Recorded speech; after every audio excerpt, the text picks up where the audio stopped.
कुनै समय पूर्वमा टिस्टादेखि पश्चिममा सतजलसम्म पुगेको नेपालको भूमि सुगौली सन्धिपछि मेची र महाकालीमा खुम्चिन पुग्यो।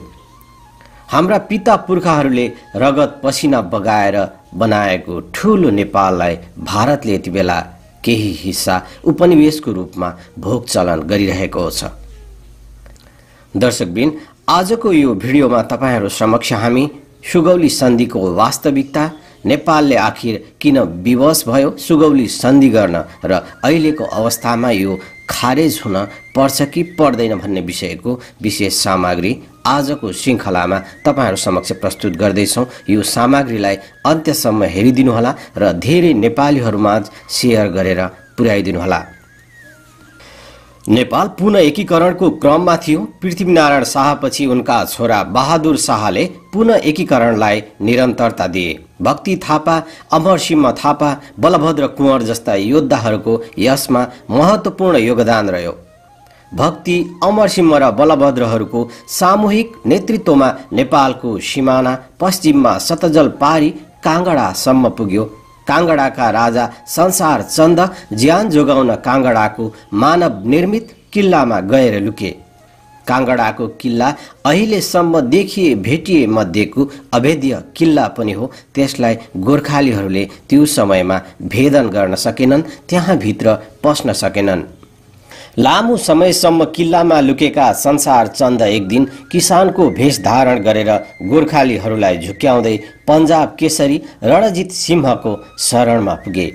त्यसपछि संसार चन्द र रणजित सिंहको संयुक्त फौजसँग गोर्खा फौजको लडाईँ भयो, जसमा गोर्खालीहरूले हार बेहोर्नु पर्यो। यो निर्णायक लडाईँपछि नेपाली पक्ष सतजलभन्दा अगाडि जान सकेनन्। उनीहरूको देश विस्तार पश्चिममा त्यहीँसम्म पुगेर समाप्त भएको थियो। त्यति नै बेला तराईपट्टिको इलाकामा अङ्ग्रेजहरूसित नेपालको सिमाना विवाद सुरु भएको थियो। बेलायतबाट व्यापार गर्न आएका अङ्ग्रेजहरू भारतलाई उपनिवेश बनाएर बसेका थिए। त्यहाँ शासन सञ्चालन गर्न बेलायतले खडा गरेको थियो इस्ट इन्डिया कम्पनी। नेपालसित सीमा विवाद बढ्दै जाँदा खुद्रा लडाईँहरू हुन थाले। इस्ट इन्डिया कम्पनी तिब्बतमा व्यापार गर्न चाहन्थ्यो, तर पूर्वमा टिस्टादेखि पश्चिममा काङ्गडासम्म नेपालले तिब्बतलाई ढाकेको थियो। उनीहरूलाई तिब्बत पस्नको निमित्त नेपाली भूभाग हात पार्नु अनिवार्य भयो। त्यसैले इस्ट इन्डिया कम्पनीले नेपाललाई भारत जस्तै उपनिवेश बनाउन निर्णायक लडाईँको घोषणा गर्यो। अङ्ग्रेजले 1814 नोभेम्बर 1 देखि नेपालमाथि आक्रमण सुरु गरे। नेपाल अङ्ग्रेज बीच 5 वटा किल्लामा लडाईँ भयो। महाकाली पारीका 2 वटा र महाकाली पूर्वका 3 वटा। महाकाली पूर्व नेपालले आफूलाई अडिक राखिराख्यो भने अङ्ग्रेज छिर्नै सकेनन्। पश्चिमपट्टिको लडाईँमा भने नेपाली वीरहरूले हार बेहोर्नु पर्यो। पश्चिमको लडाईँमा बम शाह भन्ने एकजना प्रभावशाली सैनिक कमान्डरले शङ्कास्पद रूपमा आत्मसमर्पण गरे। त्यो बेला यो खबर पाएपछि कुमाऊमा रहेका नेपाली सेनापति अमरसिंह थापा हताश बने। नेपाली पक्षले तत्कालै युद्ध स्थगित गर्ने प्रस्ताव अङ्ग्रेज समक्ष पेश गर्यो। अङ्ग्रेजका सेनापति त्यति बेला अक्टर लोनी थिए। वार्तालापपछि सन् 1815 को मे 15 मा अमरसिंह थापा र अक्टर लोनी बीच सम्झौता भयो। उक्त सम्झौताबाट महाकालीदेखि सतजलसम्मको क्षेत्र नेपालले गुमाउन पुग्यो। यता पूर्वतर्फ नेपाल टिस्टादेखि 70 किलोमिटर पूर्व नगरकट्टा भन्ने ठाउँसम्म पुगिसकेको थियो। सिक्किमको 3/4 भाग नेपालमा थियो। त्यति बेला अङ्ग्रेजले नेपाल विरुद्धको लडाईँमा सिक्किमका राजाले सघाएमा उनलाई सिक्किमको गुमेको भूभाग फिर्ता गरिदिने वचन दिएको थियो। यता नेपालगञ्ज साइडपट्टि अवध भन्ने राज्यको नवाबसित उनीहरूले युद्ध लड्नका लागि 2-3 करोड भारु ऋण लिएका थिए। नेपालसित युद्ध जितेर उक्त रकम बापतको जमिन अवधलाई दिने समझदारी भएको थियो अङ्ग्रेजहरूको। अमरसिंह र अक्टर लोनी बीचको सेनापति स्तरको सम्झौताबाट बेलायतले भने चित्त बुझाएन। युद्धमा हारेको नेपालबाट उसले अझ धेरै कुराहरू चाहेको थियो। त्यसैले 1815 को डिसेम्बर 2 मा बेलायतले नयाँ सन्धिको प्रस्ताव पठायो। अमरसिंह र अक्टरलोनी बीच भएको सम्झौतामा टेकेर सन्धि गरिएको भए न्यायोचित हुन्थ्यो, किनकि नेपालले लडाईँ हारेको पश्चिममा मात्रै थियो, पूर्वमा थिएन। तर बेलायतले पूर्वको टिस्टादेखि पश्चिम महाकालीसम्मको सम्पूर्ण तराईमाथि दाबी गर्यो। सन्धिमा उल्लेखित अंग्रेजी वाक्यांश यस्तो छ: the king of Nepal cedes the whole lowland between Mechi and Teesta, Koshi and Gandak, Gandak and Rapti, Rapti and Kali. बेलायतले सही गरेर पठाएको सन्धिमा नेपालका राजाले 15 दिनभित्र सही गर्नुपर्ने भनिएको थियो। तर त्यति ठूलो भूमि गुम्ने भएपछि दरबारभित्र विवाद आयो। कसैले सही गरौँ भने त कसैले सही नगरौँ भने। नेपालका राजा गिरवाड युद्ध विक्रम शाह त्यति बेला सानै थिए भने त्यति बेला प्रधानमन्त्रीमा शक्तिशाली भीमसेन थापा थिए। बेलायतले भनेको अवधि अलमलमै बित्न थाल्यो। नेपालले सही नगर्दा बेलायत सशंकित बन्यो। नेपालले अर्को लडाईँ लड्न खोजेको हो भन्ने निष्कर्ष अंग्रेजहरूले निकालेर मकवानपुर साइडबाट फेरि उनीहरूले आक्रमण सुरु गरे। त्यो लडाईँमा हाम्रा पुर्खाहरू हार्दै हार्दै गए। उनीहरू काठमाडौँ पुग्ने योजनाका साथ अघि बढेपछि शासकहरू हच्किए। अन्ततः उक्त सन्धिमा हस्ताक्षर गर्न तयार भए। नेपालले आफ्नो तर्फबाट सही गरेर कम्पनी सरकारका लागि नेपाली राजदूत चन्द्रशेखर उपाध्यायको हातमा थमायो। उनले मकवानपुरको छाउनीमा लगेर सन्धि पत्र ब्रिटिसहरूलाई बुझाइदिए। नेपालले पठाएको 93औं दिन सन् 1816 को मार्च 4 मा नेपालले हस्ताक्षर गरेर बुझाएको सन्धि नै सुगौली सन्धि हो। यो सन्धिको सक्कल प्रति अहिलेसम्म फेला परेको छैन। अदालतमा मुद्दा पर्दा पनि सरकारले उपलब्ध गराउन सकेन। सन्धिमा नेपालको तर्फबाट राजा वा प्रधानमन्त्रीको हस्ताक्षर देखिएको छैन। बाहिर आएको सन्धिको प्रतिमा चन्द्रशेखर र गजराज मिश्रको हस्ताक्षर मात्रै छ। तर यसो भनिरहँदा यसको मतलब सन्धिको वैधानिकतामा भन्ने प्रश्न उठाउन सकिँदैन। नेपालले संयुक्त राष्ट्रसङ्घको सदस्यता लिने, बेलायतमा स्वतन्त्र राज्यका रूपमा आफूलाई चिनाउन यही सन्धिलाई आधार बनाएको थियो। त्यति बेला रुस र युक्रेनले नेपाललाई भारत संरक्षित राज्य भनेर सदस्य दिन नहुने लबिङ समेत गरेका थिए।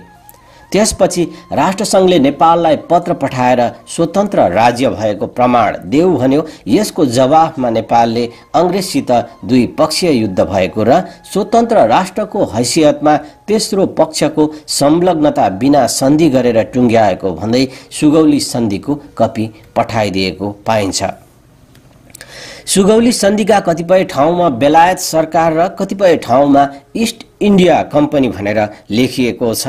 तर यसलाई हामीले बेलायत सरकारसितकै सम्झौता भनेर बुझ्नुपर्छ, किनकि इस्ट इन्डिया कम्पनी भनेको सरकारले नै एउटा ऐन अन्तर्गत बनाएको कम्पनी थियो। त्यसैले यो सन्धिको जवाबदेही बेलायत सरकार नै हुनुपर्नेमा दुविधा छैन।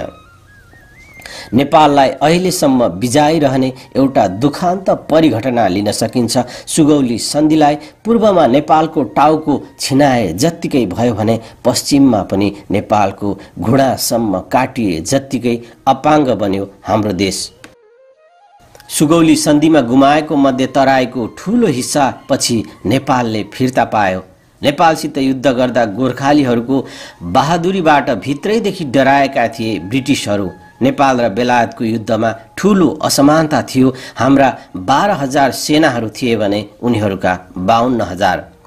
हतियारको नाममा हामीसँग खुकुरीका अलावा छाला र ढलोटका केही तोपहरू थिए। यता उनीहरू आधुनिक हात हतियारबाट सुसज्जित थिए।